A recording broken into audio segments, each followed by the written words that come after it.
যুক্তরাষ্ট্র ইসরায়েল যুদ্ধ শুরুর প্রথম দিন ইরানের সর্বোচ্চ নেতা আয়াতুল্লাহ আলী খামেনির মৃত্যুর পর নিরাপত্তা প্রধান আলী লারিজানি হলেন এখন পর্যন্ত নিহত হওয়া জ্যেষ্ঠ ব্যক্তি।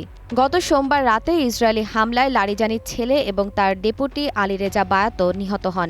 এই হত্যার প্রতিশোধ নিতে ইসরায়েলের রাজধানী তেল আবিবে গুচ্ছ বোমা বা ক্লাস্টার ওয়ারহেড যুক্ত ক্ষেপণাস্ত্র হামলা চালিয়েছে তেহরান। এতে অন্তত 2 জন নিহত হয়েছে। এ নিয়ে এই যুদ্ধে ইসরায়েলে 14 জনের মৃত্যু হলো।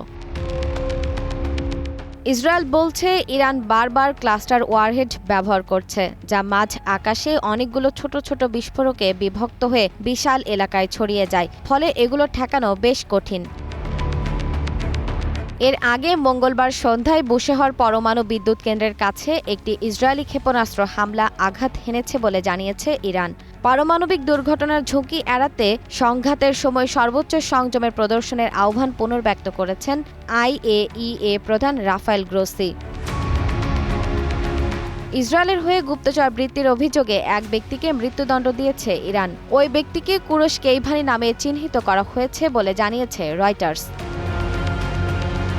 এদিকে দক্ষিণ লেবাননে জোরালো হামলা শুরুর কথা জানিয়েছে ইসরায়েলি সামরিক বাহিনী। লেবাননের টায়ার শহর ও ফিলিস্তিনি শরণার্থী শিবিরের বাসিন্দাদের সরে যাওয়ার নির্দেশ দেওয়ার কয়েক ঘণ্টা পরই এই হামলা শুরু করে তারা।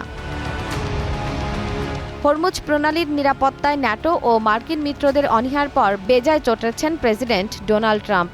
মঙ্গলবার নিজের সামাজিক যোগাযোগ মাধ্যম ট্রুথ সোশ্যালে দেয়া পোস্টে ন্যাটোর তীব্র সমালোচনা করেন তিনি। পোস্টে ট্রাম্প লেখেন, প্রায় প্রতিটি দেশই ইরানের বিরুদ্ধে পদক্ষেপের সঙ্গে জোরালোভাবে একমত ছিল, কিন্তু ন্যাটো ও পশ্চিমা মিত্ররা সাড়া দেয়নি। তবে ভবিষ্যতে তাদের ছাড়াই লড়াই করবে আমেরিকা।